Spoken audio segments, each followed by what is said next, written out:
welcome to the Rumble Pak Podcast, episode Hello. 42. 42. I am Devin. I'm Blake. I'm still Brock. And I don't know what we're talking about today. We- Just we start kidding. playing some new It's games. the Direct Mini. I was like, are you kidding me? I have no idea what we're talking about. So. You need to study for these tests a little more. Yeah. I don't study. We got a lot of things. We got a lot of We got things. Direct Mini. We got Age of Calamity. We got Fire Emblem. We got some rumors. We got Pikmin 3. We got it all today. Deluxe. Yeah.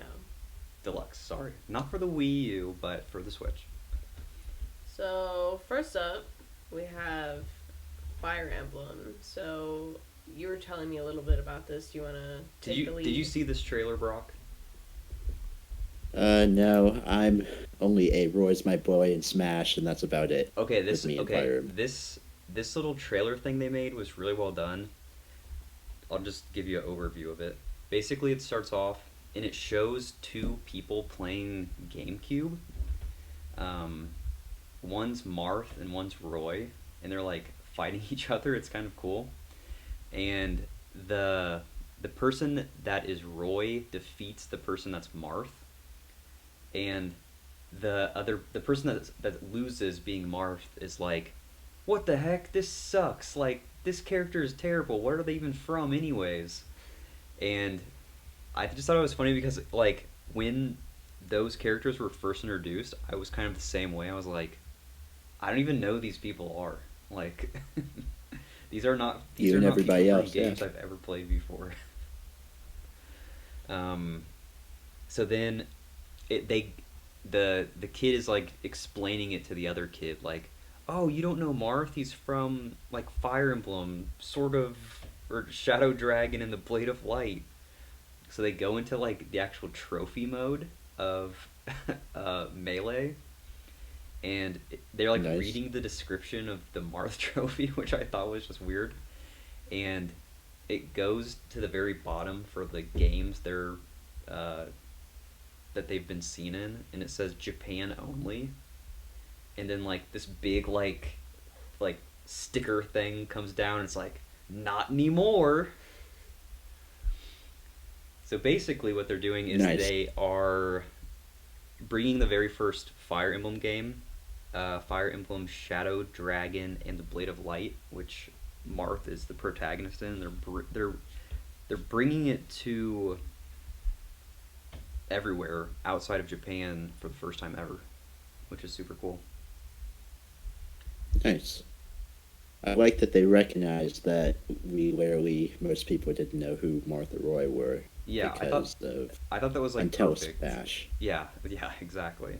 I thought that was perfect how they did that. So that kind of came out of nowhere, like 2 weeks ago. Like right after, it was like the night after we did the last podcast.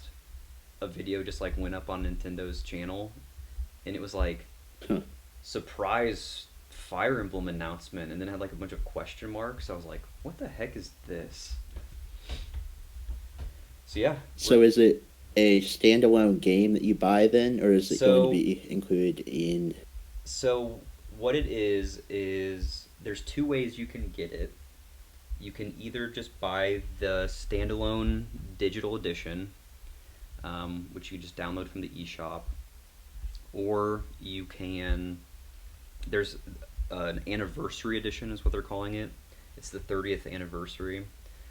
That's why they're doing this in the first place. And it includes a code for the digital game. It's still digital. There's no actual physical disc or anything. It includes this NES cartridge, which is kind of cool. It's like clear, and it has the box art on the clear Sticker, yeah. yeah, for the game, and then there's like a little sleeve that you could put it in. There's an art book. There's like this special Nintendo Power themed thing that comes with it. The box itself that it comes in is really cool. Just a lot of cool stuff that I think a lot of maybe fans of those characters would be, it'd just be neat to see for the first time, really. Yeah, I wonder if this is a release like that's mostly for the West or mostly for Japan or like I don't I don't know. know how many Fire Emblem fanatics there are out in the West, but either way, it's cool that they're recognizing it like I this, mean, I think like they're everywhere. definitely growing in popularity with like the newer games. So it's kind of nice that people that are now fans of those newer games can go back and play where it all originated from. Yeah, definitely releasing the old game. That's really cool. Yeah. And I guess I didn't really realize what the gameplay style of Fire Emblem was because I've never really gotten into the series, but this might be a good kind of jumping off point. It's kind of like a tactical game where you're like controlling units in kind of like a grid based system, and it's like turn based. Um, Right. and it looks like once you engage, it kind of turns into like almost a traditional like turn-based RPG type thing. Like there's a big map with all these soldiers and things, and you kind of plan out your moves, and then when you actually get to someone, it goes into like battle mode or whatever. You're doing turn-based Sure. fighting. Um, but with this release, they did show off that they've added like just some quality of life things, like a fast forward mode. Um, for when like your opponent's moving and things, and they basically um, like a save state feature as well. They're calling them bookmarks. You Sure. just like create a bookmark and then you can load it up from whenever, or you can go back a move is what they're calling it. If you like say you screw up a move that you shouldn't have done, they're giving you the option to, if you didn't create a bookmark, then you can just be like, oh, redo. Nice. Yeah, Yeah. and all that definitely makes a game that'll probably Right. really even just considered playable Yep. nowadays to the people that do want to go back and aren't going to have that nostalgia value because they couldn't play it before. Yeah. But So yeah, this is coming out December 4th. So basically in a month from now. Um, I'm like heavily considering picking this up. It's I do want to play it because I just think it's like a piece of kind of video game history at this point that I think would be good to play. I don't know what the price is though. I didn't see that yet. yeah, that'd definitely be important. But I'd probably wait and see, like, it'll be like Mario 64, right? Where how do the people that didn't grow up with this game Mm-hmm. judge it today? Yeah. Do the quality of life improvements make it, fun to play, not just a slog of an NES, Yeah. Yeah. SNES game? So, It was an NES game based off the okay. physical cartridge. Oh yeah, At least it has the form factor but of a NES cartridge. So I'm assuming. yeah, so I assume plenty of people will love it. But to get like the people on the edge, that's what I want to know if it's fun, like Right. with quality of life improvements Yeah. as just an actual game. Yep. So there was that. That was kind of just like a surprise drop. Um, After that, they showed off a Nintendo Direct Mini partner showcase for the month of October. So we've talked about these in the past. They've done one for like August, September, now October. Um, Basically, just like a And bunch this of is the games. final one. Yeah, they did actually say that this was the final one, which I thought was interesting. Um, they've just kind of been like doing all of these leading up, I guess, to the holidays. I guess this is just their way of announcing kind of smaller games. That's been my sense, at least. Yeah, After so much of the year not getting people complaining that they weren't getting anything, they decided, hey, we'll package these in a video that are yeah, coming out just so you can see them. Even yeah. though stuff's come out on the eShop like all year. I'm always surprised on how many games they do show off in these though. Like the first couple I was like, oh, okay, whatever. Like, they're just gonna do this for like a month or two and then just be done. But like every single month, there's like what 10 games or something, a good handful of games. I'm just like, oh, okay, cool. At least some of them always look interesting. Some are just okay. But I figure we can just run down through these, give our thoughts quickly, talk about release dates, and what like and dislike about some of them. Okay. So, the first one that they showed off was Bravely Default 2. This was actually one that I played the original Bravely Default, and I really liked it. It was for the 3DS. It's just kind of like a turn-based, almost like Final Fantasy type game. You have like different jobs, which are like kind of your classes, I'm drawing a blank, like a black mage, a white mage, a red mage, like all these different fighting types. It's turn-based. The first one was really good, so I have been excited about this one. Graphically, they're not really anything too crazy, in my opinion. They're just kind of like a little chibi style, like JRPG. It knows its style and it does it well. Yeah. It's distinctive. I mean, the first one was really good, so I have high hopes for this one. They did have a demo for this that released earlier in March this year, and they got feedback from that they needed to adjust some like difficulty changes and maybe the controls in some aspects. So they actually said in this trailer that they took that feedback to heart and they're actually changing a lot of the stuff that was kind of reacted to negatively in the demo. So that's at least exciting. Nice. So yeah, that comes out on February 26th, 2021. So we've got a little while for that. But that's coming out on the Switch, which would be cool since the original one was on the 3DS. Couple comments on the demo thing. That Yeah. should be way more common than it is. Yeah, like, I know. That's especially for console games. Like this PC has like early access stuff where the developer and the community is like hand in hand, right? Mm-hmm. But for a console game, that's never really been a thing. So yeah, having a demo with actual gameplay that's not just the first 10 minutes of the game where everything's obscenely easy and whatnot. Right. That seems like a really cool way of getting some feedback, especially on things like controls, which seems so simple, but that can really ruin or make a game if it's not done right, and you get playtests right there. Well, that's the weird thing. It's like it is surprising that the demo was basically out almost a year before this game is actually going to release. Like all these other demos that usually come out, they're like almost exactly a month before the game comes out. Because, they want to hype you up, they want to advertise their game. They want to get you just to the point of the game where it's like a cliffhanger or like the I need to play the next part moment, and they're like, "Oh, demo ends."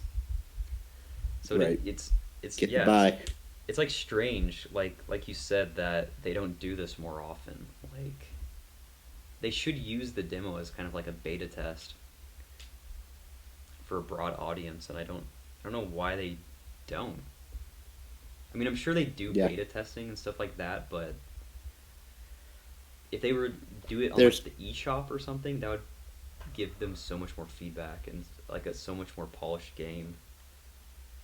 I feel like literally every game has that one thing that just people complain about in mass that feels like it's one line of code that they could have fixed if they just didn't know. Yeah. So, yeah. So. But cool. I bet you this game will have a big fan base like the first one, and it looks like it's going on track. Yep. So next we had Story of Seasons, Pioneers of Olive Town. You want to talk about this one? Sure. So Blake and I were watching this, and I don't know, it looked like another farming game or whatever. And then we saw the cow model, and we're like, that's the Harvest Moon cow model. This is Harvest Moon, right? And then it says Story of Seasons. But, turns out Harvest Moon, the franchise, changed their name to Story of Seasons over, like, a lawsuit type thing, like copyright of someone else's name. I don't know. It was on Wikipedia. It didn't go into too much detail, at least what I read. But anyway, it's Harvest Moon, aka Story of Seasons. And so in Pioneers of Olive Town, you kind of, it's almost like a Stardew Valley type of thing where you come to this rundown from, well, I guess that's Harvest Moon just in general. That's the thing. It's like, yeah. Stardew Valley's based off Harvest Moon, but this seems much more like Stardew Valley. Yeah. It's a newer Harvest Moon. Yeah. So you come into this like rundown farm. I think the town is a little bit something. Yeah, because it says Pioneers. If I remember correctly, the town is like kind of just starting to. Yeah. So you have to build up your farm. You can go out into the wild and tame the animals that you find in the forest. There's a fishing element because you're near a bunch of water. Yep. You can cut down trees. You can farm. I think there's like a fighting element to it. Yeah, no, I will buy it because I love all farming simulators. How many do you have? I don't know. Well, I mean, we have Stardew Valley. We have Stardew Valley. We have Animal Crossing, which is kind of farming. You can grow pumpkins now. Similar. Yeah. I mean, I have like a lot of old Harvest Moon games. Yeah, I've played older ones. I have the N64 one. I have the one for Game Boy, which I think originally was on the NES. But also, I like the idea of having to start like a town from scratch and build it up. I've always liked stuff like that, whether it's like Same. Age of Mythology or Empires or like Animal Crossing New Horizons or Stardew Valley or this. So yeah, and it's cute art style, little chibi people. That's the one thing that kind of deterred me from this. Yeah, you don't like this. It just like the art style to me reminds me of a lot of the stuff that came out during the like when the Wii was around. Okay, yeah. What's that game that your sister had? It was like Castle something, little chibi people. Oh, like My Sims? Yeah, the My Sims series, like kind of like just these weird like chibi like cutesy looking things. Like it just something looks off about this game. I don't know what it is. I'd never played Farmville at all when that was a thing. But it looked like what I think Farmville looks like, so I'll give it that. Yeah. And that's not a good thing. Yeah. Though, I will give it points for having a clip of wood cutting, and you can do a spin attack with your axe and cut down 3 trees at once. I have never seen that. In every game I've ever cut down trees, I cut down one at a time. Right. So, kudos to Story of Seasons. I also noticed that there's this one part where it looked like they were in the woods and they were getting water for like a watering can or something, and the water level was actually like going down. So I was like, do you think you can like terraform in this game? Maybe. It looked like the system might be there. That'd be a cool thing that like something like Harvest Moon, the older games at least. I don't know about like the ones that have come in between, basically like the N64 version in this game, but like haven't had, or like a Stardew Valley doesn't really have terraforming really, which would be neat. Sure. Like ever since that got introduced in Animal Crossing, it just seems like such it feels like it needs to be there. Yeah, like in every game where it has like these little tile-based setups where it's like the goal is like to customize. I I just feel like since Animal Crossing did it, like everything should be able to do it now. Which definitely isn't the case. Yeah, that's not how that worked. So yeah, there's that. This is coming out March 23rd of 2021. Next up, they showed off a game called Surviving the Aftermath. I also want this game. You want this game? Yeah. Wait, you know something about this game? I was just like, okay, this is something. Okay, again, it's one of those genres. It's in the same sort Zombies? of thing where you like. Okay, so the apocalypse happens. It's very much The Road, by Cormac McCarthy. I feel like you relate Read everything to The Road. Read it up. It's good. Like, oh yeah, that episode of My Little Pony was like The Road. What are you talking about? I've never said that. I feel like that's your favorite reference, The Road. I like dystopian novels. What can I say? Anyway. I like real life. Yeah, so like it's set in an apocalyptic world and you're kind of roaming around trying to set up a new like outpost. Yeah. So again, you're building a town from scratch and it looks like you can fight with other towns or something. Yeah. It kind of looks like an RTS game. Yeah. It's like, like little skirmishes and stuff. And I like RTS games. It looks okay. I mean, some of these games they really deter me when it's like, this one kind of gave me like mobile game vibes, which I never like to see when I'm like playing on a console. So Yeah, but what about Among Us? I mean, some are good, but this one I don't know. If it had a demo, I would love to play it. I'd love to try it out. 87% like this video game. We'll see. I didn't Regardless, really this get one will enough probably from be a what they cheap one showed. anyway. Like, this probably be like $15. I do like the ramshackle Sure. style that everything's built in. It kind of reminds me of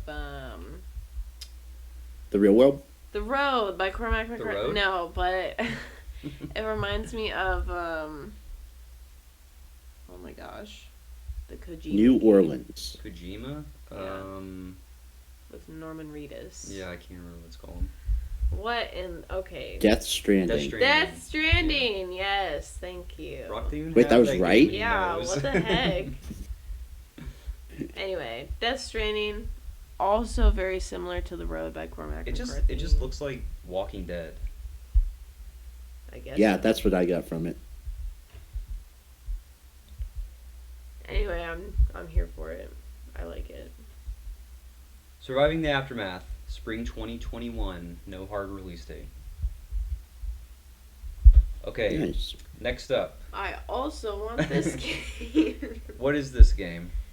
Um, I want to know what Brock thinks about this game, because I have a lot of opinions. okay, well, let's hear it from Brock first. Immortals Phoenix Rising.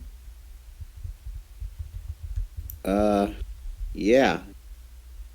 This is a game Do you remember what this one that was? I can't talk about. Yes, I do. But frankly, it didn't interest me at all, so I can't describe it in a way that Alright, sounds what do you good. think?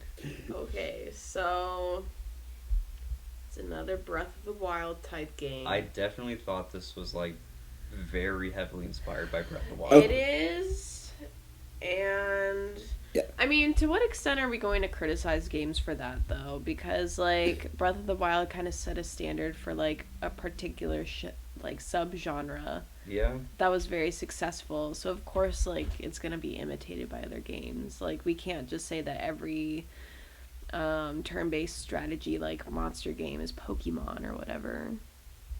True. Anyway, this one has Greek mythology, which is tight, and I like mythology. You play as, like, this Lady Icarus figure. Phoenix. Yeah, Phoenix. And you fight off mythological creatures, which is cool. I don't know what the goal of the game is, but that's okay. You like fight the creatures, and then you gain powers from the gods, which is cool. From the god. Like there's you can learn new abilities and stuff, which is kind of different from Breath of the Wild.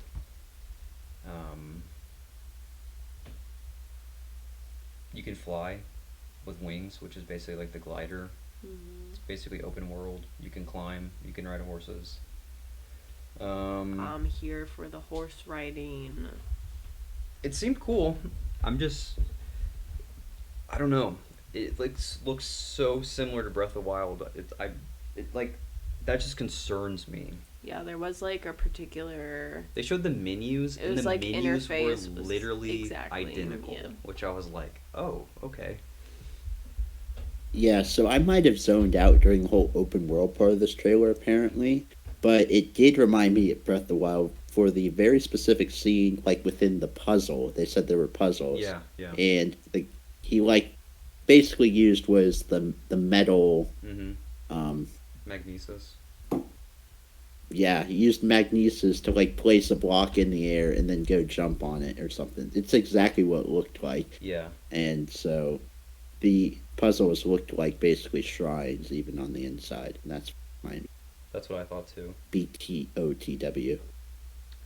I'd be interested in a demo. If it's, I don't know. If it's Breath of the Wild, basically I'll just play Breath of the Wild and get my Greek mythology fix from like Asian mythology or something. But I don't know. Or The Road by Cormac McCarthy. Let me tell you about it. Yeah.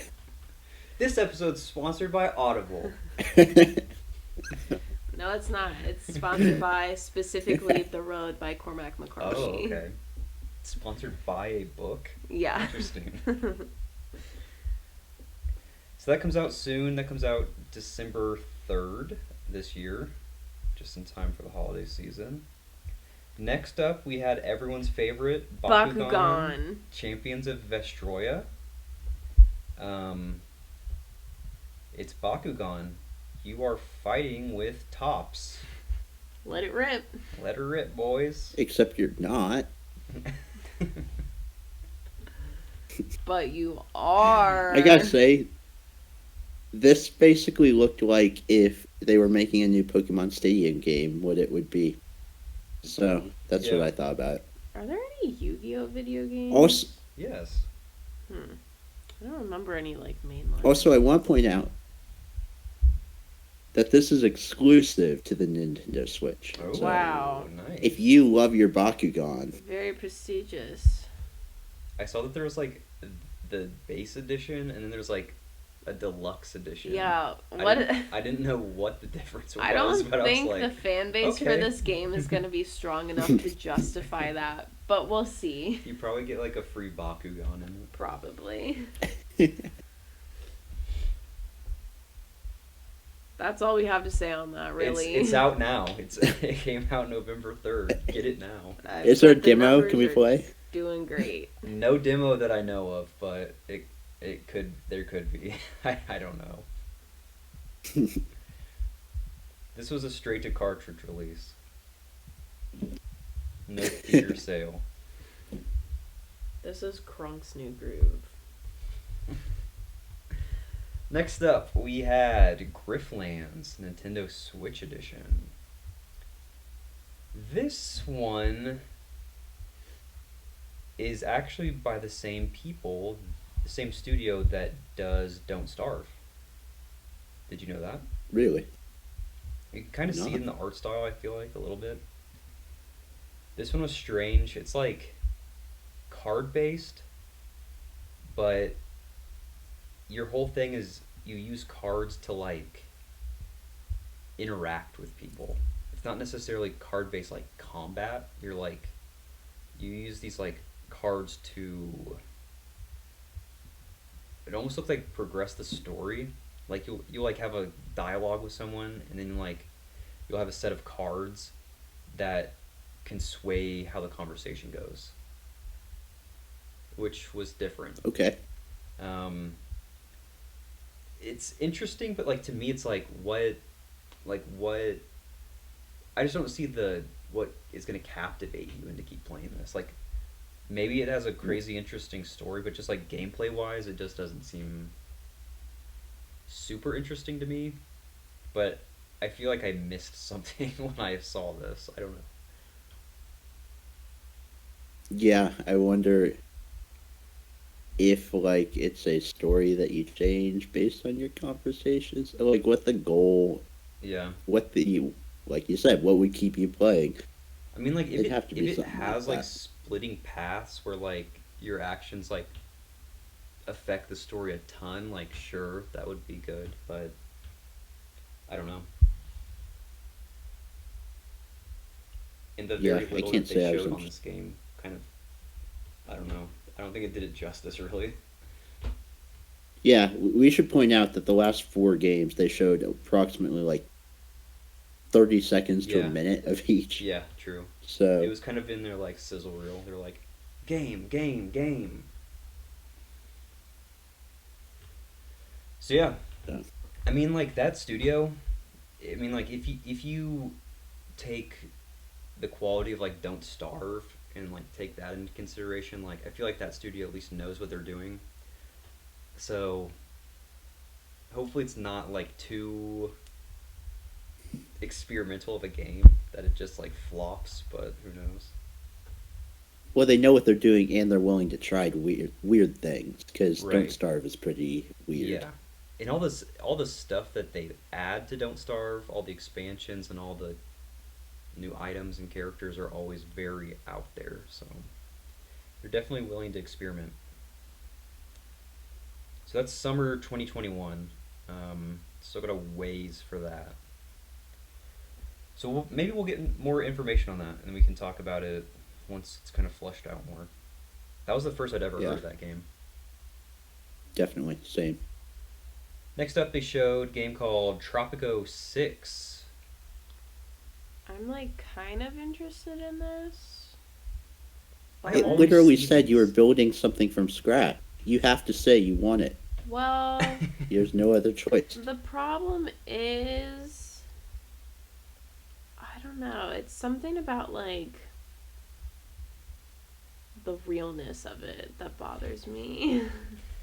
Also, that Okay, it's I know the Does it advertised. remind you of The Road It no, not the road. by Joan McCarthy or I whatever this think- person's name is? Cormac McCarthy. McCarthy. God. You had to read this book in high school. I did not, What? Anyway, or I did not. it's basically a city No. simulator management thing. It's like SimCity, basically. Yeah, or cities, whatever. But it's also advertised that you play as a dictator. So That's what I've never understood about these games. Because of that, so I feel like Tropico 5, I'm guessing, is already on Switch or it's already on something I own, and I've Yeah. seen advertisements for this series all over. Same. And I always assumed it was very similar to Just Cause Yeah. or Just Cause Yeah. because it was an island and they always said dictator. So I thought like chaos on an island or something. Maybe it is. No, apparently that's not what it is at all. What is it? And it's like Devin said, SimCity, yeah. based on what they showed here. Basically, So I've decided, what you play as is like Fidel Castro. That's what I was gonna say, but I didn't want to say it. Yeah, no, it's basically your Fidel Castro. You can choose to be nice, but it does encourage you. Like, I'm watching trailers right now, and it encourages you to exploit the planet's resources, because what has a planet ever done for you? And, like, be as dastardly as you want. So, Interesting. yeah. lit. I think that's why I'm not sold on this game. What if you could be a female dictator? Now you're talking. Okay. But just making that's sure. never gonna happen. Females can't lead like that. They can't lead at all.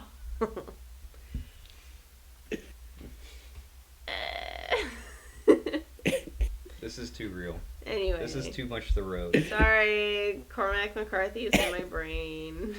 You Anyway. should have that checked out. I So, heard yeah. that's a very deadly disease. Evil SimCity comes out tomorrow, November 6th. Yes.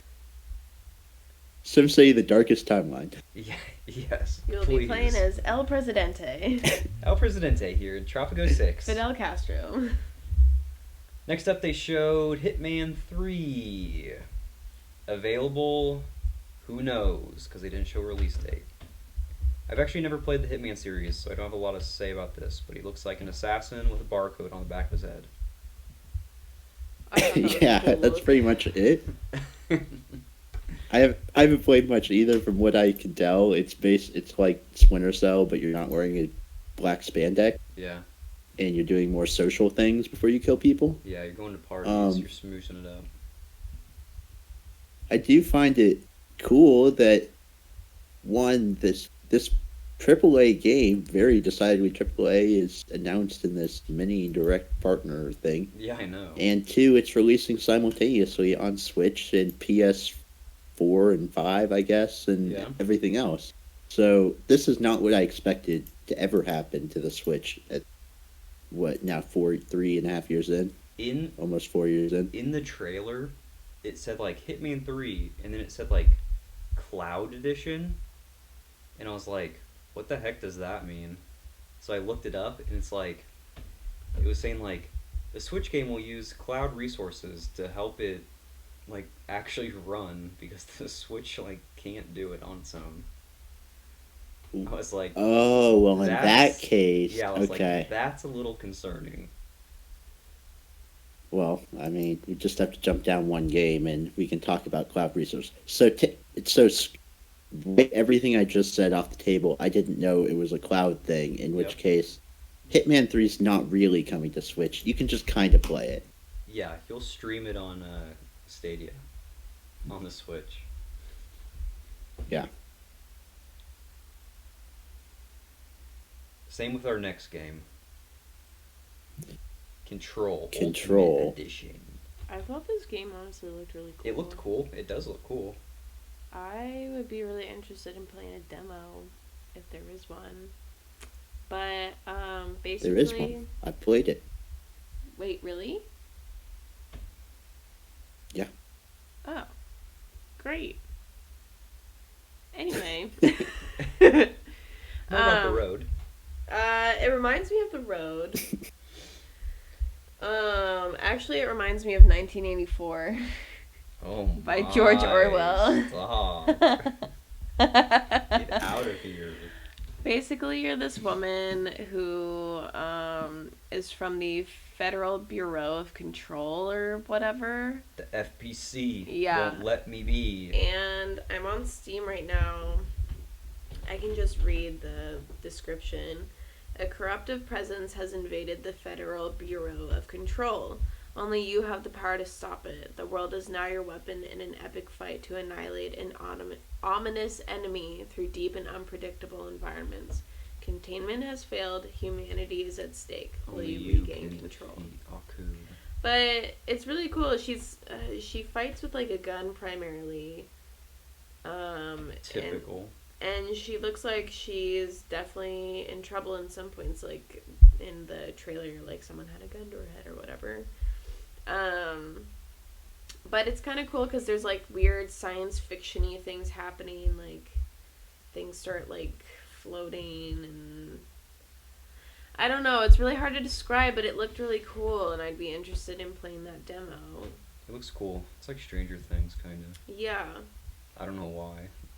It also kind of reminded me of Death Stranding.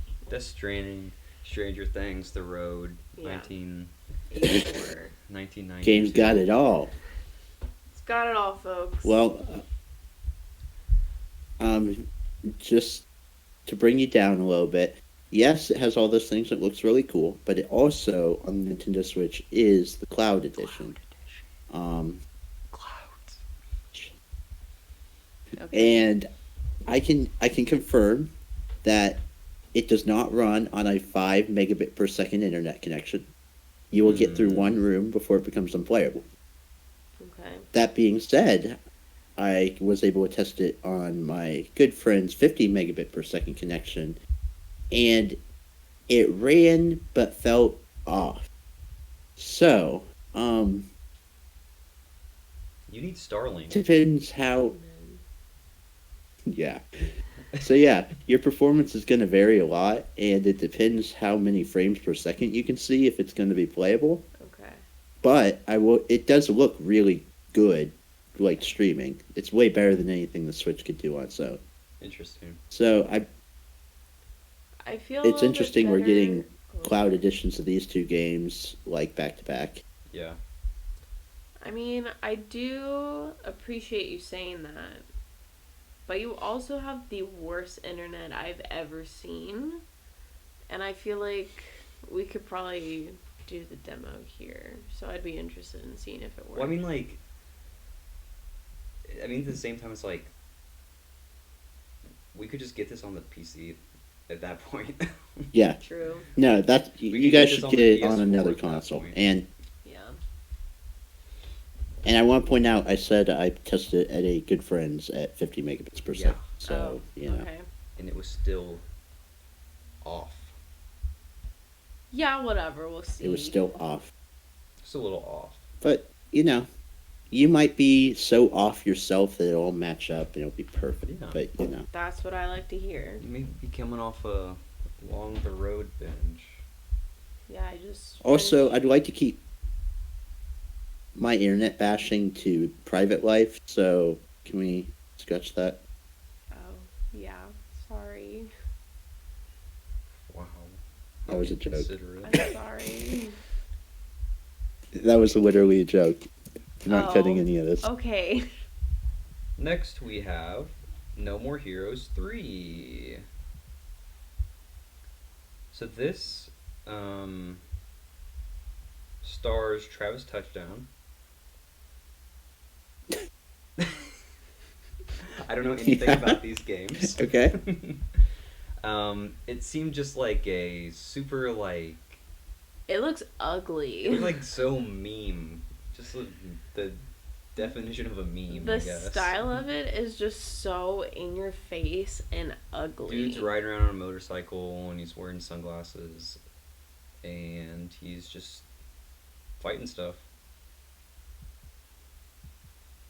It looks like it's for people that never outgrew the vampire freaks phase to me. But Oddly specific. Wait. maybe I'm the only So, one like, that Twilight? knows that reference.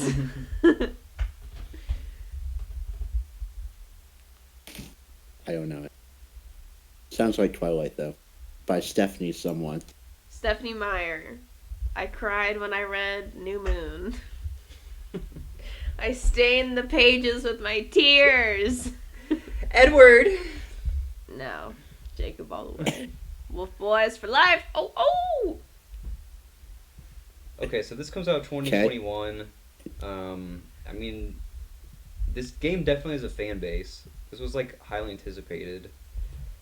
A lot of people wanted the main character in Smash. He ended up becoming a Mii costume recently. I think with either Minecraft, Steve, or the one before. So it's definitely a popular series. Don't know much about it. In the same announcement, they announced that they are porting the first and second game in the series to Switch the day of. So it's already out. That came out October 28th. Nice. So all the No More Heroes games are going to be coming to the Switch soon. The first two are already there. The third one is coming out 2021. No hard date. I know the moving series has on. fan base that isn't me. Yeah. So good for them. Yeah. Moving on. This game looks kind of cute. Part-time UFO. You never tell the title of the game. This game looks good. I just preface it with, This game looks good. you should check it out. Oh yeah? What game? Cormac McCarthy. That's game. why people It's the listen. road It's a game. giant guessing game as to what we're talking about. Okay, yes, it's part-time UFO. This game looks really good. It looks really cute. You do what it says in the title. You're a UFO that works part-time jobs. Basically stack stuff. You basically do odd You jobs stack off of stuff. Craigslist. It said that your goal is to help people in the trailer. your main goal is to help Yeah. people. We need that in these trying times.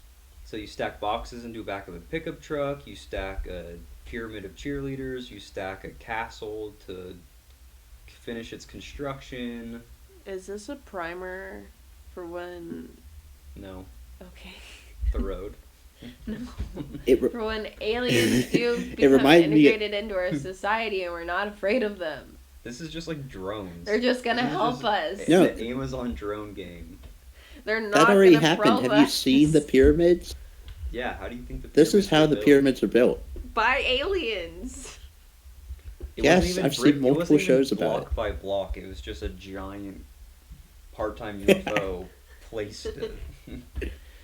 Mission And one then he sung his complete. little theme song. Anyway, This game I don't- reminded me of Snipper Clips. Yeah. There's a 2-player mode. Like, you know, play with your friends. yeah, so fun thing that you can do with someone who doesn't really play video games, but still has enough depth that, like, Yeah. you know, you might want to play again. So, yeah. In that way, I approve. I like it. It has a cute art style. Looks very cartoon. Co-op network. aspect is good. It's out now, October 28th. It was released with the Direct Mini. How much is it? I don't know. Probably Let's play it. $600. Probably. Starlink. Probably. Next up, and finally, they showed off Hyrule Warriors Age of Calamity again. Again? Again. There was more? Again. Well, they've just been showing this off, like, I feel like every single Every couple chance they weeks. get. They want to But- get those suckers who want to learn about Zelda lore. Yeah, I mean, they've got me hooked. losers. Hey. I just want to hack and slash. So the big thing that they released was that there is a demo out the day of this Direct Mini, October 28th. And guess who played it? All of us. Not me. You watched. I did watch.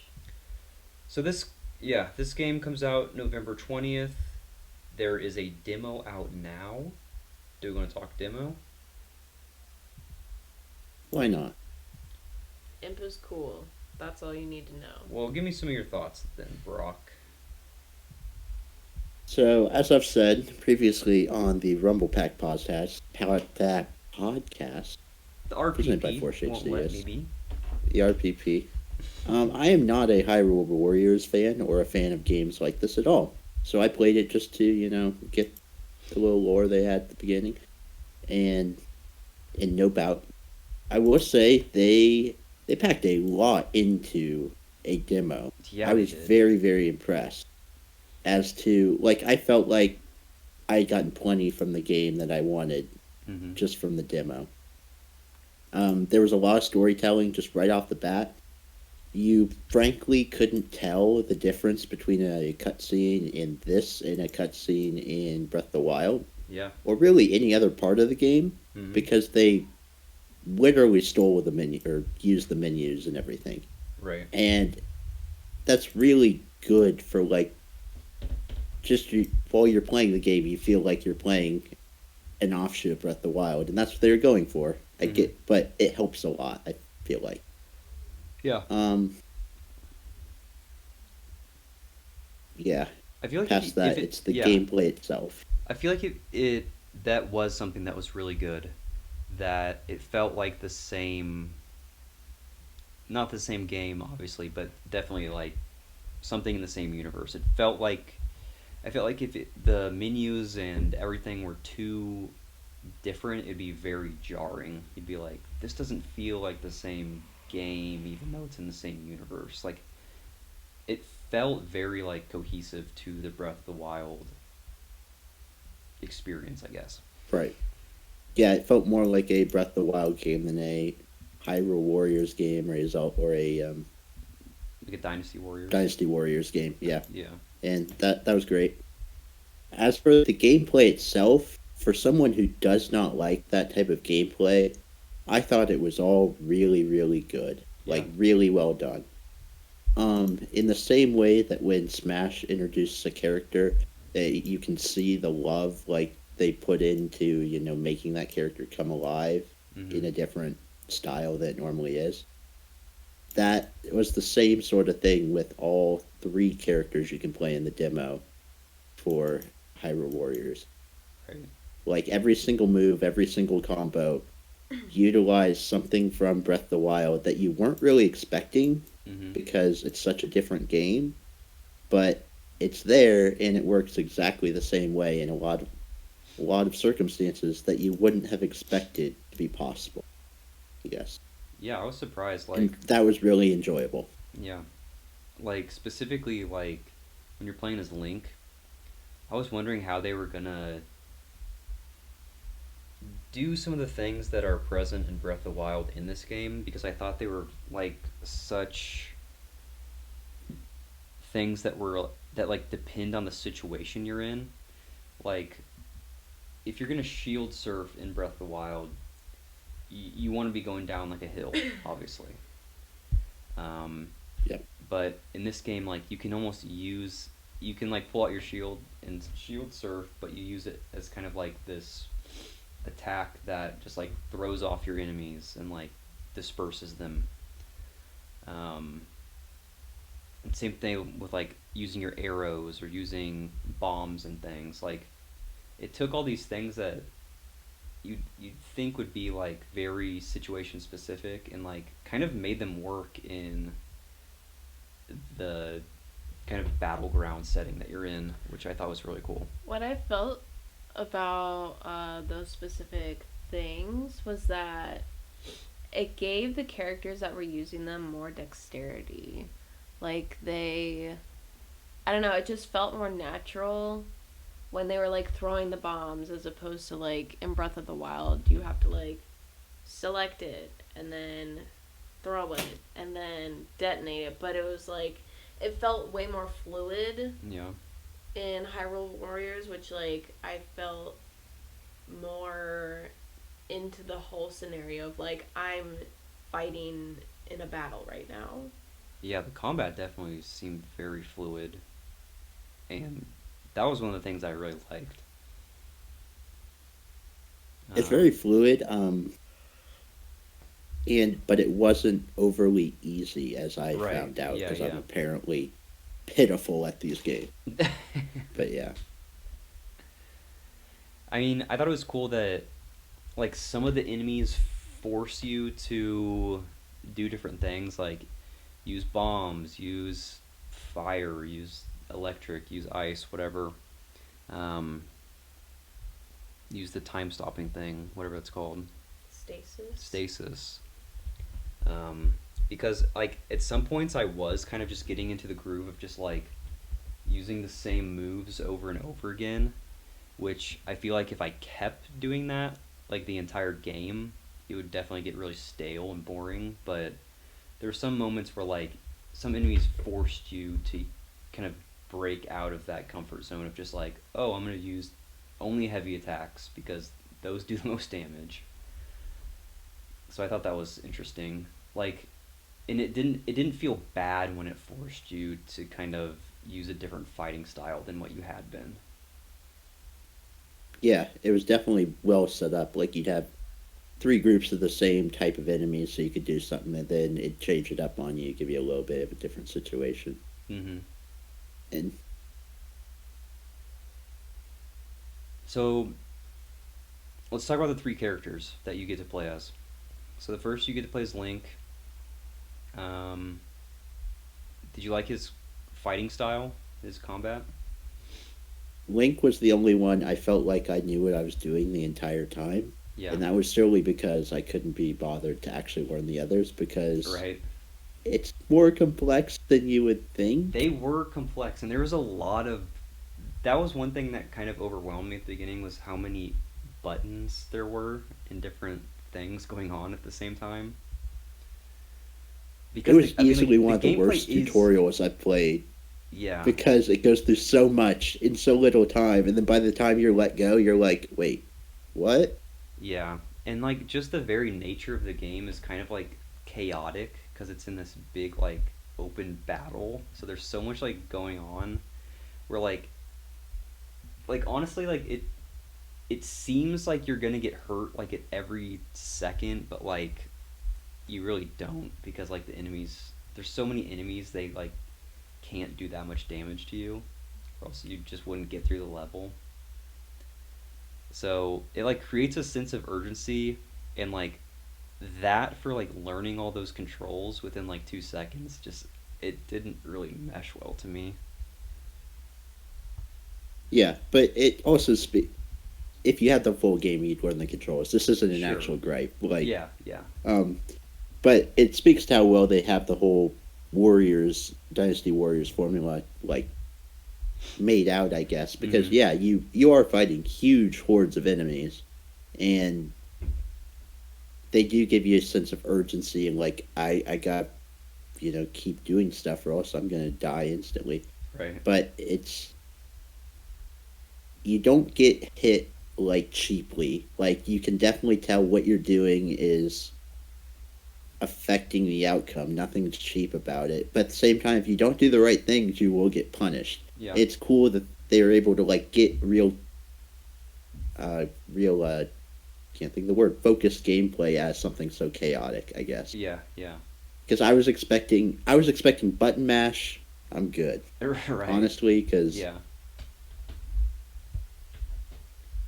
I mean, there was a little bit of that, Yeah. like, that I experienced when I was just, like, if you're just, like, fighting, like, the weakest enemy and there's a big mob of them, like, I feel like you can definitely just, like, mash whatever and you'll be fine. And honestly, it was kind of satisfying a little bit because, like, all of the base enemies from Breath of the Wild, you never see in that big of a group. So it was kind of satisfying, just like swinging Yeah. your sword and like a million of them just like flying away. You felt super Sure. powerful compared to like the combat that you normally see in Breath of the Wild. Like you seem like a god in Yeah, there comparison aren't- to that.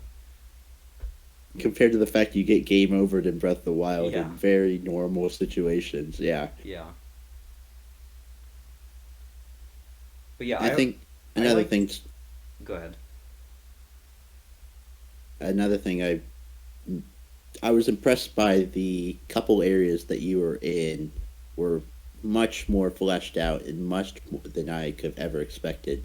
Yeah. So if I'm gonna but like as far as integration with Breath of the Wild and like playing the game to get more of the feeling of Hyrule before the Calamity, Mm-hmm. this 100% is gonna allow you to do that, which Oh, I yeah. wasn't sure about. Right. Because you can run, it's restricted, of course, but the areas are so big that you feel like you're actually in Hyrule Field or Yeah. actually in a specific area of the game. It's very clear they put a lot of love into making those areas as close as possible in this old built world, I guess. Yeah.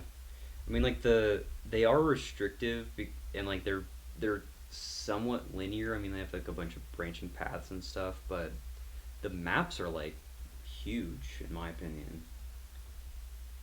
Yeah, definitely more than I expected. Yeah. What did you think of like Impa? Did you play as her at all? Oh yeah, we were talking about characters. um, Impa was my least favorite because all of her moves were much more abstract, I guess, Yeah. and I did not like that. Makes And sense. yeah, I can't really go in. What did you think of Impa? I thought she was tight. I like that she was a shinobi. And I just think A she what? looks cool too. And I think Zelda's kind of a priss, so Impa was my favorite. I think I had the best time with Impa just because I liked her fighting style. Like I kind of like figured it out and I really liked it.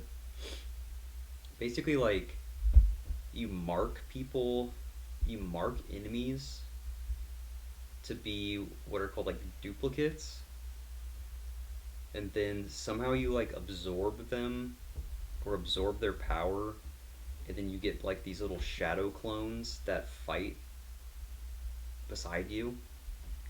So it's not just like you fighting, like you have like a circle around you of like these look like ghost, like shadow versions of yourself that do all the same moves. It's super cool. And I just like how she was like, she could like teleport around the battlefield. Yeah. And she was very like maneuverable and agile. And I usually prefer that kind of fighting style in a lot of games. You also like sneaky characters, Yeah, which she is. she definitely is. She's like a ninja. She's like basically chic. She's a Sheikah.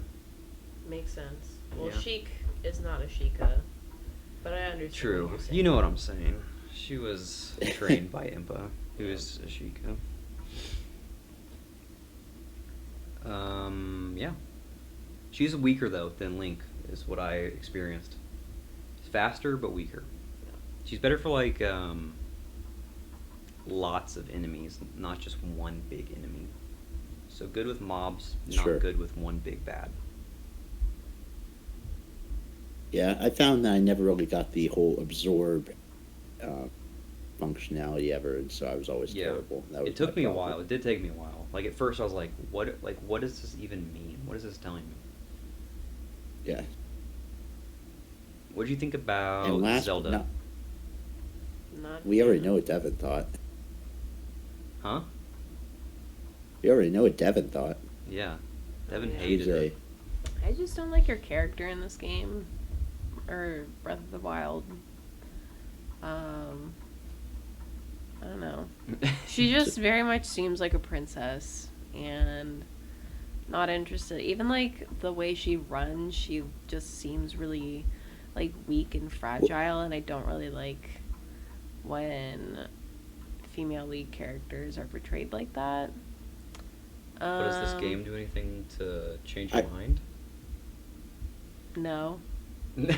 She doesn't even use her own power. Okay. She uses the Sheikah Slate. It's lame. I have so many problems right now. Okay, first of all, in every other Zelda game, Zelda stands there for the entire game, and that's it. That's literally what she does. In Twilight Princess, she does some cool freeze She always gets, Ganondorf like, put thing, in I guess, crystal at the and end. just like she- hangs out. Yeah. Yeah. Not my favorite. So, Not in this game. She's are part of the those all royal army. worse? How is Breath of the Wild Zelda suddenly somehow worse than that? Or is she not? She's just I they never all said suck. she was worse than that. Zelda, as a character, is portrayed as really weak and like a damsel in distress. And I don't like it. Although I will say, in the past games, well, I don't know, I guess she does eventually figure out her own power in Breath of the Wild, which is great. I think that's cool. She staves off evil for 100 years by herself, which is tight. But when she's not doing that, it's stupid. Stupid. Got it. Okay, well, I really liked Zelda for one, because her use of the Sheikah Slate was cool because it integrated all the Sheikah Slate stuff, but kept Link to be more Linkish, right? So Yeah. I was afraid he was going to have the Slate. That's And what all of the moves with the Slate, like, they were cool uses of the different runes. So, like, the ice towers, which are practically useless from a fighting standpoint in Breath of the Wild, like, they pop up all around the ground when you use that, and then they explode, and yeah. that hurts a bunch of enemies in this game. Like, that was creative. I believe she's the one who can get the glider, too, and drop bombs, or is that Link? Oh, no, she makes the big bomb. Yeah, She does the she thing can where make a like, big goes in the bomb and bomb it thing. explodes. The bomb spider. Yeah. thing. That was really cool. So yeah, the uses of the different runes were all interesting to me, and it was a cool way to give her a move set. Because, as Devin correctly pointed out, she doesn't really have many skills native to the game. Yeah, I definitely agree. Because I was worried as well, like how is she even gonna fight in this game? Because I thought for sure Link was gonna have the Sheikah Slate, um, along with his whole other arsenal of weapons and bow and arrow and everything else. So I'm glad that they kind of made her have it, and then you can do all the different runes, because that was actually kind of fun, like to use like magnesis, like you pick up all the weapons around and like make this giant like magnesis sword, and you just like swing it on like everyone. I can't remember if this was Link or Zelda, but you could use the what is it? Cryonis? The ice, and you could make like a Yep. like there was like a guy charging at you with a spear, and you could make like an ice pillar come up real quick, and then he would like charge into this the ice thing and like be stunned for a second, which I thought was really cool. I feel like I never saw that in Breath of the Wild, so it was cool to see that here. But yeah, just a lot of cool uses of the slate. It works well. Also, Yeah.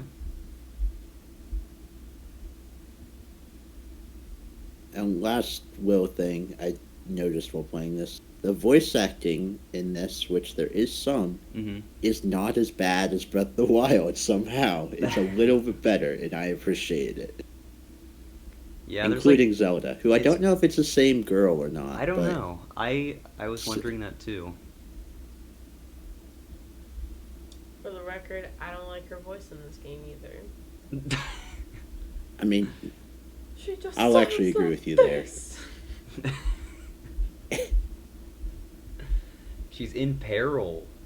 Think of the situation. Yeah, but she has like this breathy British, like pompous voice, and I don't. She's like it. royalty. Yeah. Get on the our British level. thing's kind How of can you weird. relate to the people if you sound like She should be this? Japanese, of course. Yeah. Devin's a hater. What are you gonna do? I have one opinion of a thing I dislike. The rest of Yep. this podcast, I've been like, I want to play this game. It looks looks really like The cool. Road. It I looks wanna like The play Road it." by Cormac McCarthy. The one time I have a negative opinion, I'm a hater. Hater. So just to be clear, though, you guys are sold on this game. You're gonna give us a full review. I'm definitely later, buying it. right? From this demo, I love it already. Just like the Nice. story is cool to me. Like getting the lore, getting like the story that I feel like I missed from the actual Breath of the Wild, supplemented in this game, is what I like the most. Nice. What do you think about like kind of the story so far in the game, with like the little white guardian and like basically time traveling to the past? It's fine, I guess. I like it, but I didn't see enough to like really judge it. It was a cool way to start it because it's Yeah. a separate story that I assume going to get wrapped up in more, mainline Breath of the Wild story. Sure. Kind of explains the game, I guess, a little without being absurd. Yeah. As unabsurd as time travel can be and stuff. I mean, they've already got all sorts of weird technologies. Why not time travel? Yeah. And the little baby guardian is an adorable concept. In everything, everyone knows that baby versions of anything Yeah. are the way to go right now. It was like so much like Baby Yoda, like a BB-8, like a R2-D2, like it just reminds me of all those things. Yep. It's coming out soon. Coming out in like what, 3 weeks?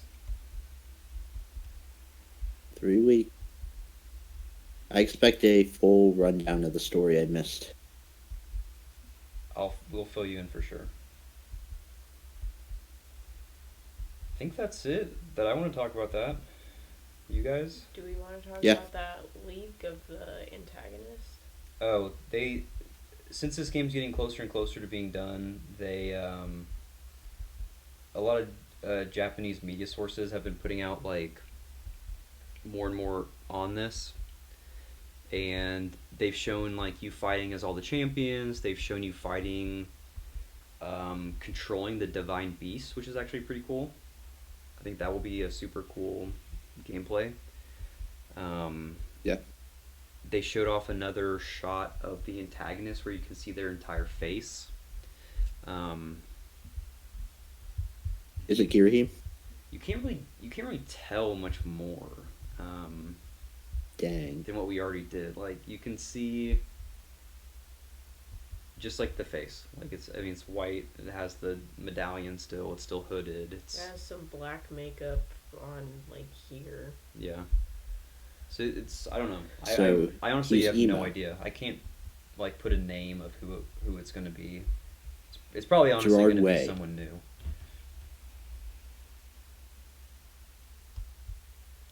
So yeah. All right. Time for the rumor mill. Alright. Put on your tinfoil hats. It's time for the rumor mill. Brock, you got Yeah. me. Boing, Boing. I actually did. I thought about this Springling. 30 minutes before. Yes. Heck yeah. He is inspired by Rob. I will name him Bob. Bob. The Bobot. Alright. You ready for some rumors? Yeah. You ready for some speculation? Hit us. So, this isn't as juicy as some of the other stuff, like Crash being in Smash and a lot of evidence for that. But, recently,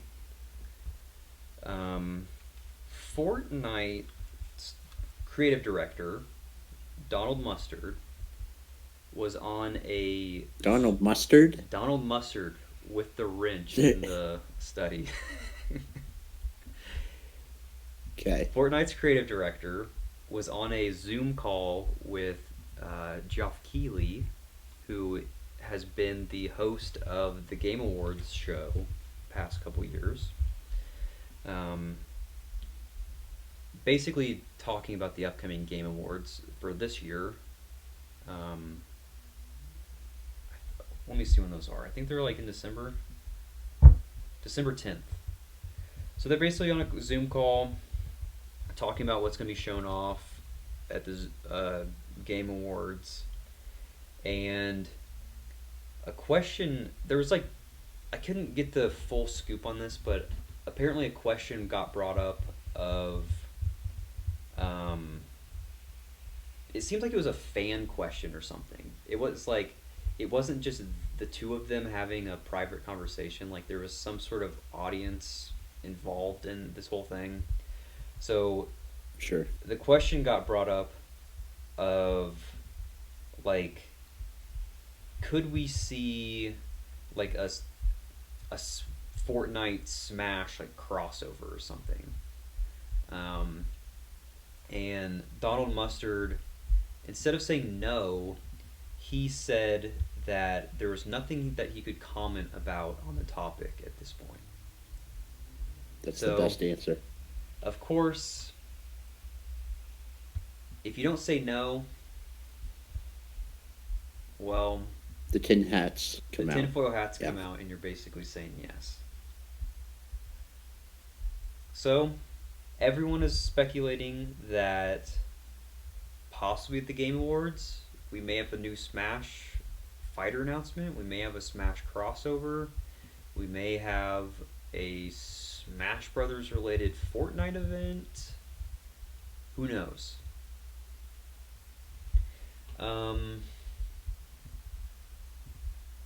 So yeah, led to a lot So of speculation. I just want to clarify. Clarify away. I want to clarify if this screenshot that you've probably posted on the screen by now this is from General Mustard or if this was from a fan taking a picture of a window in Fortnite. Okay, so yes, I wanted to clarify this. After all this speculation happened, this screenshot has been making its rounds on the internet, and it's doctored. This is a fake image. Ooh, okay. So I'm here to stop the spread of disinformation. People have been trying to recreate this in this exact same spot with this window, and it is impossible. You cannot do it. So, if you're looking at the screen, this is like basically a window that's making a shadow of the smash symbol, the smash orb with the two lines. Apparently, you cannot do this in Fortnite. This is a photoshopped image. So no, this is not a hint of anything. So yeah, will we see something at the Game Awards? Will we not? It's hard to say, but regardless, the Game Awards are coming up on Thursday, December 10th. We may see some announcement, we may not. But that's all I got. Okay. Rumors have been milled. I am actually. Oh, we're not commenting on these. Well, let's comment. What's the thoughts about like Fortnite Smash newcomer? I'm all for saying that we have nothing to announce right now means something. That's correct. Fortnite is going to get some Mii Fighter costumes, and that's it. At the Game Awards, I don't know. Anything else is the stupidest idea I've ever heard, and I hope it doesn't happen. So, no Smash in Fortnite, and no Fortnite characters in Smash. Unless I can finally see Kirby do the flossing dance thing. There you go. In which case, yeah. Custom taunt. That's what I've got. So, I mean, like, I feel like a lot of people are in the same boat. Like, they're like, this would just ruin Smash. But at the same time, a lot of people said that with Steve.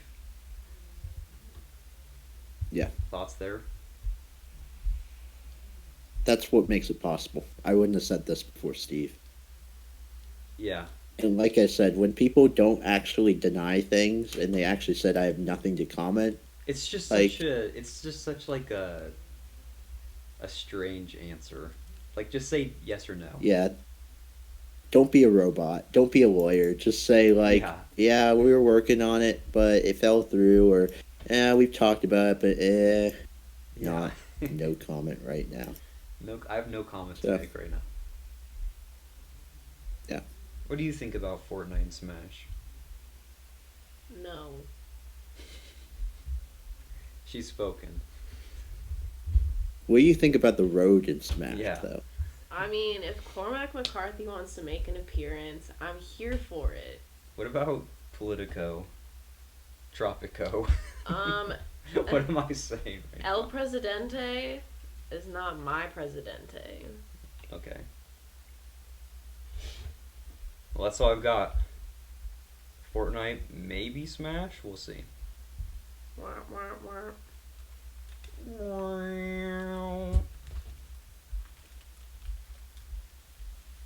Alright, so quickly I wanted to talk about Wonderful. Pikmin 3 Deluxe. That's out. I actually have beaten it already. It's very short. It was crazy short. Ridiculous. I didn't even remember how short it was. I literally feel like I played it for like maybe 20 hours. Maybe even less, like 15 hours. Yeah, no. It's definitely a 15-hour game. It was like the shortest thing ever. Like, I feel like I've been robbed. I feel like I've been robbed of all my money. The way it's paced is like, I feel like it's kind of deceiving because you get the Pikmin types like throughout, obviously. You don't just get them all at once. But I literally just got the blue Pikmin, and then like I probably played for another hour, and then I was done. So I thought I remembered there like being a lot more that you could do after you had all your Pikmin. Like a lot more puzzles and things. would open up. I mean, like that's at least that's just like what I would expect. Um, but there wasn't. Like basically, you just did the last mission and then you were done. Sure, I could have gone like back to other worlds and done some just like 100% completionist things, but it was way shorter than I remembered, and I was kind of burned by that. Something to kind of redeem that though is that they've added a two like little extra things. They added a prologue and they also added an epilogue. So Right. prologue, you are actually Olmar and Louis, which is kind of cool. And it's telling the pre-story. It's telling like you were sent to Earth by your boss to like find treasures, collect money to send back to your home planet. And then it shows how like they got into the predicament that you find them in the base game in Pikmin 3, which I thought was cool.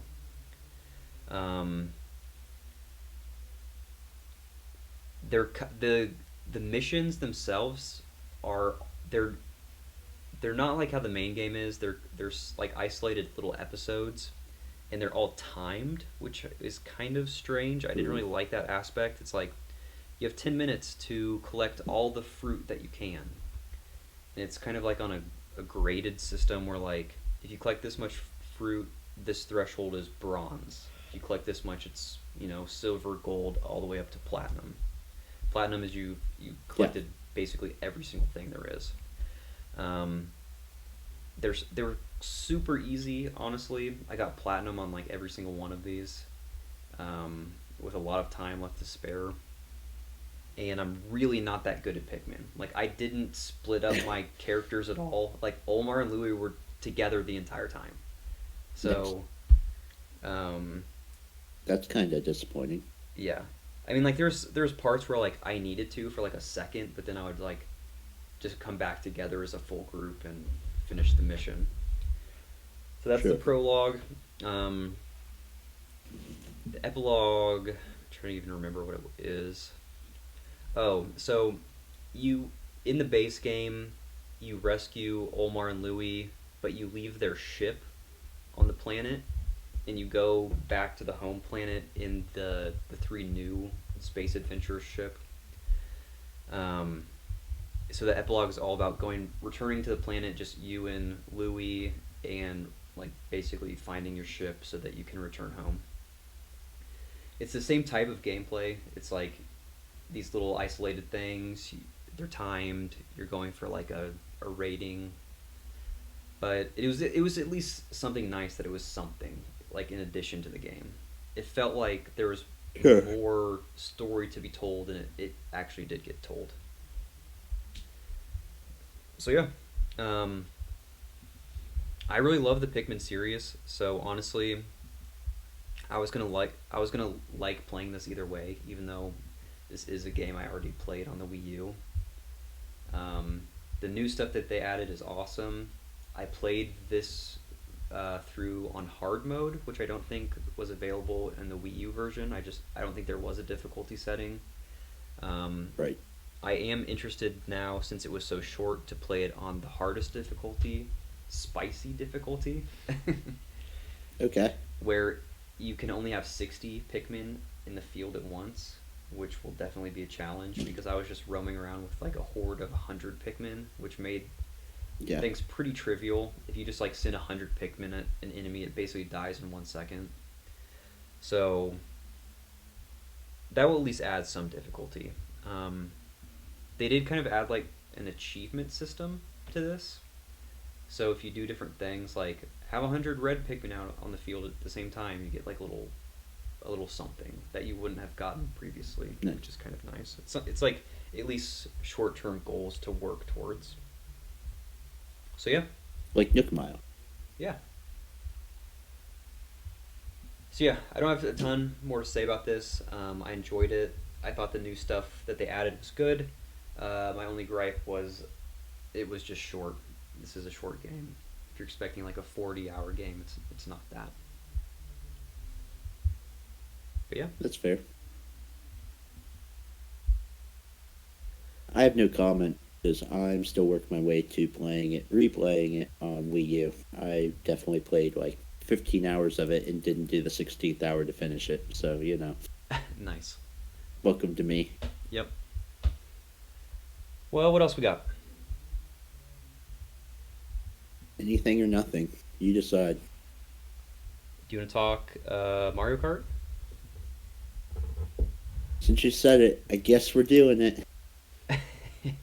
So, as my entire goal since whenever they first announced this was to find the elusive, the one and only Mario Kart Live home circuit. I'm pretty sure I said this when we talked about it, when they announced it, but this is like 5-year-old me's dream thing. Yeah, same. So, yeah, I really wanted this just as 27-year-old me to become 5-year-old me again. And after 2 weeks of searching, I finally found a Best Buy that had one, and I got the last copy online. And I went and picked it up, and I have been playing now for a week, basically. I think I've spent at least 5 hours, maybe about 5 hours probably playing. And it is just as good as the trailers tell it to be. Nice. And I'm super happy to report that because I was, you never know if it's going to be that great. Yeah. So it's like getting out of the box. The car is adorable. It's really detailed. I'd like to just have it sitting on my console because it looks cool. Right. All the cardboard stuff, it's all really well put together for cardboard. Like, it's thick, it's not going to break. You can fold it all down once you're done. It does take up some space, but it's not bad. Right. And charging it took, 2 hours, and I was off and playing. Nice. So it was all really simple to set up, and from there, it was just learning how to have fun with it. And I feel like I'm rambling, but No, keep going. I learning don't how know anything about it, really. it just as a baseline, make sure everybody knows this. Mario Kart Live is a physical RC car with camera, connects to the Switch, and you play Mario Kart in your own home. The RC car goes around as you use the joystick and whatnot. Right. And you make courses by driving through cardboard gates the car recognizes. How does it recognize So those? Do you the know? first, there's big logos, basically like a mushroom, and then the number printed very big at the top middle of the gate. And it seems like it has to see that for a good half second or so before you drive through the gate to recognize that it's driving through a gate. Huh. Okay. It's pretty reliable. You cannot make a course where at the very end you come from the left side and then turn through the gate. Like, you have to have a little bit of a leeway so it can see. Right. And so, these are the type of things that when you start playing with it, you learn, and it makes it more fun the better you get at working with, what you have. Right. So, you've got 4 gates. You have 2, I guess, AR banners, arrow pointy thingies, arrow signs that tell you which way to go. Right. Just in-game, they turn into flashing signs, which is pretty cool. And in order to make a course, you set those up around, and you literally drive through them. And it's super simple. It's honestly half the genius is how easy it is to make courses. And because of that, it's super easy to change courses as well. If you realize, oh wait, this is a terrible decision. So, my first course, I thought, well, I want it to go under the table because that would be cool, and go through these little tunnels, and Yeah. there's this little tight space underneath my dining table. Why not drive through there? All a great idea in practice, but you realize once you make the course, it's really cool, that you have to play Mario Kart on. Yeah. And in Mario Kart, there are bananas, there are bullet bills, there are other races, there are all sorts of obstacles that make your course, which seemed really awesome in your head, horribly difficult. So, my first course, I had to abandon because I got last in, 4 races in a row, and I got too mad Oh wow. because I had made it so difficult for myself between like the tight spaces I had to drive through and just playing Mario Kart. Right. Um, that being said, if you make a straightaway or a circle, the AI is not great, but it's just fine, Mm-hmm. and you're going to beat them every time. So there's this cool curve where you want to make the course interesting enough that it's kind of difficult, and like the race isn't the easiest thing ever, but you don't want to make it too hard, or else racing on the course, which is really awesome in your head, is impossible. Right.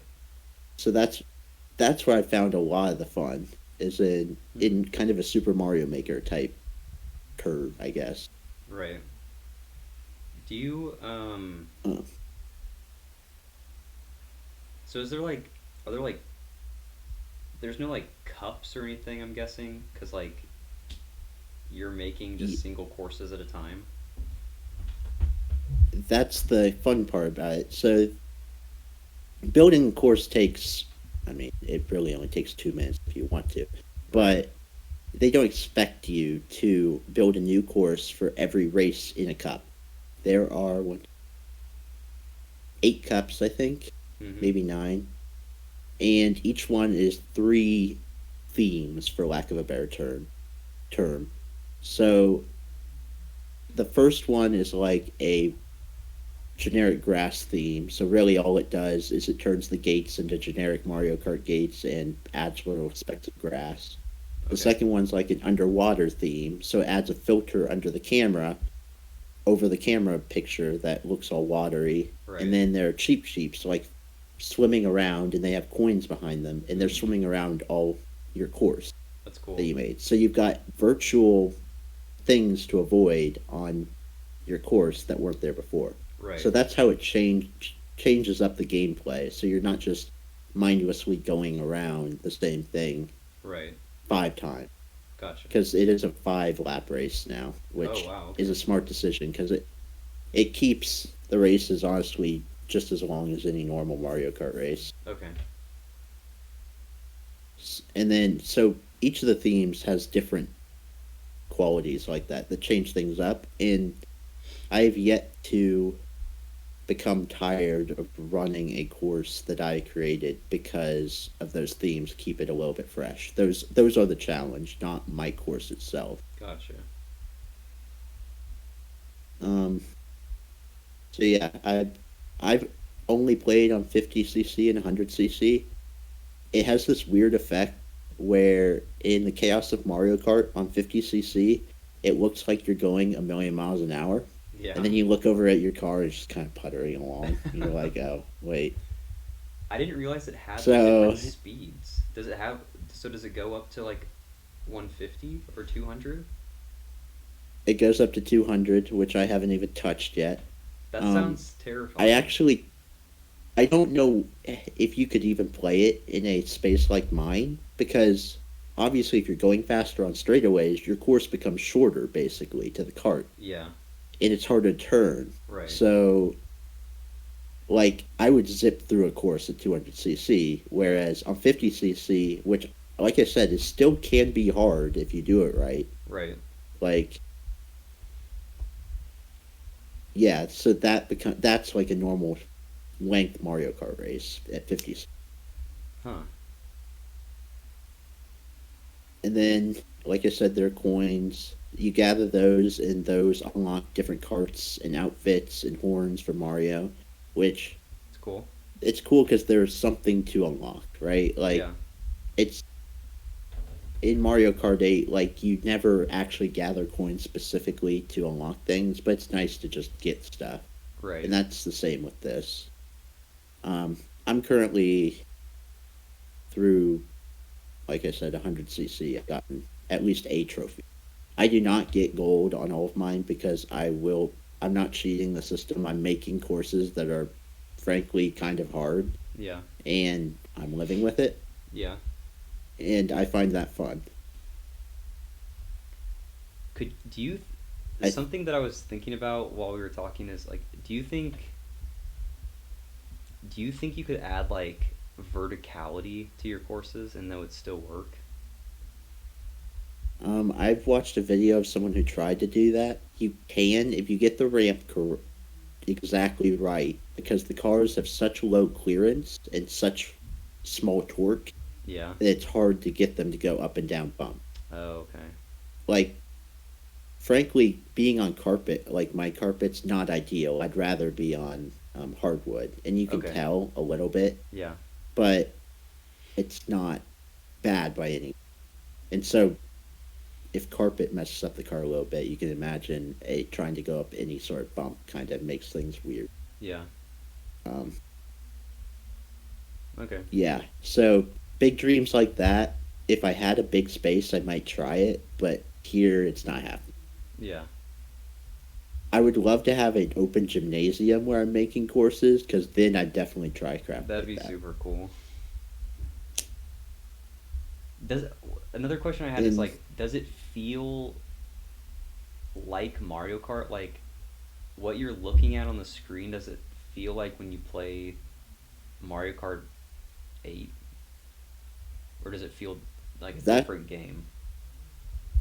that's the weirdest thing to me. So I snapped you this. The disconnect once you start playing in a race between the car that's now roaming around your apartment or house or whatever Yeah. and what's happening on screen is huge. Huh. Because they implemented items, because there are other racers, and because there's drifting, which I still don't know how they implement drifting so well. How does that work? Everything How that does happens on, drifting work? I mean, exact same way it does in 8, except your car doesn't really change how it turns, Huh. but it feels like it because you're so used to playing 8 or like Strange. any other Mario Kart. That's weird. And you can get boosts like that they actually do accelerate you a little bit, so it works exactly the same way. That's so cool. But yeah, the disconnect between what's on screen and what's happening in your apartment is super real. So I would finish a race and then I'd look down off my couch to look for the car, and I'd look in completely the wrong place because I forgot where I put the finish line, Yeah. because like what I saw on screen was not what was happening down there, right? Yeah. So to remedy that, I started playing the game while laying on the floor and having the car going around me. That's very recommended. That's super fun. That sounds cool. Like, yeah, just like And going around your body. yeah. And so like every once in a while I'd be on screen, oh crap, that's my leg. I need to move that. Yeah. So, and of course, like even though the Koopalings are only on screen, like that doesn't matter, honestly. Like you Yeah. still, when you look at your car and it's alone, like you still have the thought of, oh crap, I've got Koopalings I need to beat. Mm-hmm. The thrill's still there. And really every time I get to remind myself that there's a little car running around, the car is just adorable, and it Yeah. makes it so cool. Can you Not to mention the actual purpose of the game. You're racing in your apartment or in your surroundings, and that's awesome. can you control the car without the Switch? No. So you connect the car to the game as soon as the game starts up. You only have to do that once, which is nice. Mm-hmm. And then from there, you go straight into like a free roam mode where you're controlling the car with the Switch. And there's Gotcha. no other option to do that. Gotcha. So can you play like the game in docked and in handheld? Yeah, you can do both. I've only played in dock just because it works everywhere I want to drive it. Yeah. In dock, though I've heard that the dock kind of limits the reception a little bit, so okay. a lot of people prefer playing handheld. That makes sense. For me, that hasn't been the case yet. So I mean, it's can you play with different controllers also? Have you experimented with that at all? yeah. I've been playing just with my Pro controllers, so I presume Joy-Cons connect to the side it works. So Yeah, for sure. anything. Okay. Interesting. So yeah, all in all, it is Mario Kart. I have the same fun playing this game that I do playing Mario Kart, which is awesome. Okay. Plus the fun of making the courses, and because I've only said good things, the downsides to it are sometimes you have to be your own Latiku, which I actually kind of enjoy. Yeah. Um, so if you like wedge the thing underneath the couch, Yeah. like you'll realize you can't move because you're wedged on something, so you have to go over and pause the game, move, and I just continue the race because that's fine. Yeah. But I know that'd be annoying to some people because you can get stuck. But it's a physical car. I mean, that's part of the game. It's gonna happen. And then, like I alluded to earlier, it's possible if you design your course badly, it won't recognize a gate, and that's really annoying if it's like the final gate in your race or something. Right. Throughout the race, I've noticed there is some leeway, so you can miss a gate, like it doesn't recognize it, and it'll say you're like in 5th place because it thinks you haven't gone through gate 3, but you'll go through gate 4 just fine, and it'll say, oh, back in 1st. Oh, okay. So there is some tolerance, which is great, because it does not happen very often where it misses a gate, but to know that they built that in is great. Yeah. And then, if you really want to, you can. I should point out you can cheese the entire game, and besides going through the gates, you can drive anywhere. It does not care. I don't think that's fun, so that's not what I'm doing. Right. But if you wanted to, you could put 1, 2, 3, 4 right next to each other. Just go around in circles for a minute and beat an entire cut. Gotcha. You know. Yeah. Huh. So yeah, those are my downsides to the game. To me, they're not downsides at all, and I freaking love the thing. Yeah, it seems so really far. cool.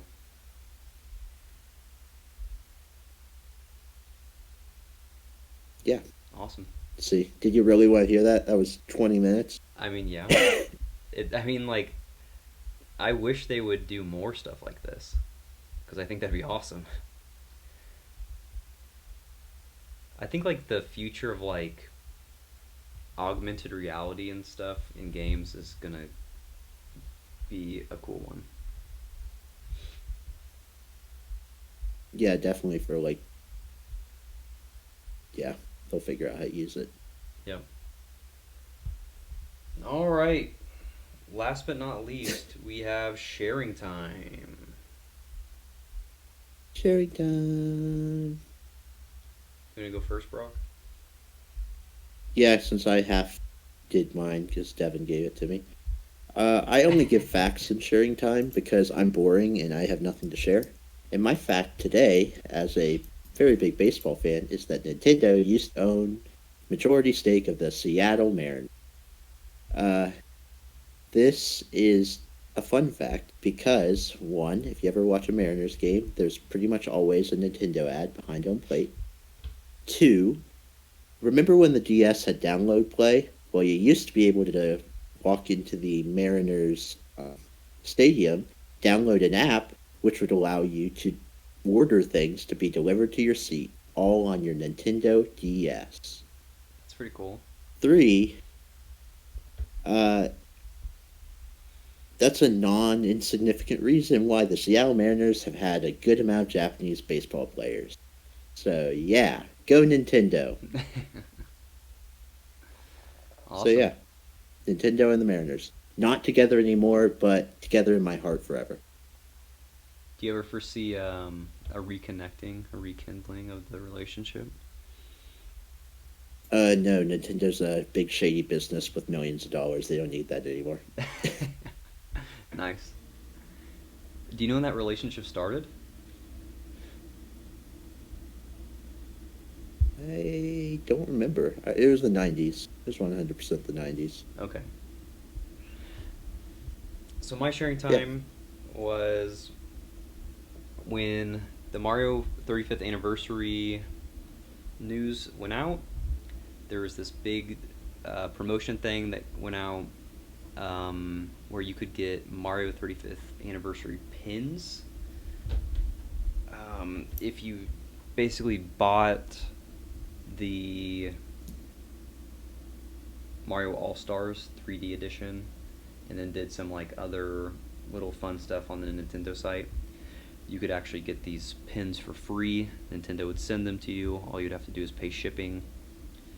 And get really lucky because they're barely available. yeah, you had to get really lucky. Getting them was a nightmare, to be honest. They said they were gonna send out codes at like I think noon Pacific one day, but they actually released the codes 30 minutes beforehand at like 11:30, but they didn't tell anyone. So a lot of people got through early, no problem, but then everyone like me who was trying to get the pins frantically at noon that day, it was a mess. Like, I'm sure. You were messaged a code basically on your My Nintendo account, which they didn't specify that either. A lot of people thought they were going to get it emailed to them, so they were just sitting at their inbox refreshing, and then nothing ever came. Nice. So you basically had to type in this code that you received into your shopping cart, but every step of the process was just a headache. The page was always down for every single step, so you just had to do this. You just had to like bang your head against the wall, like trying every step like 100 times. Eventually, like on the 100th time, you'd get through to the next step, and then you'd have to do it. You'd have to do it all again. So eventually, I got through. I got to checkout. I entered all my information in, and I finally got the pins. That was back in, I can't remember, like the beginning of October, I want to say. They finally came in like last week. They came in this nice little packaging. Show it. Okay. It's gonna be hard to see. Nice. But it's red packaging. It says Super Mario Bros. 35th. It's got a picture of a pipe. And when you open it, it's got the pins.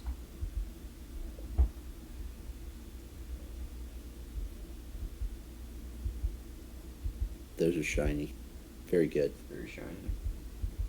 So it's got 5 pins.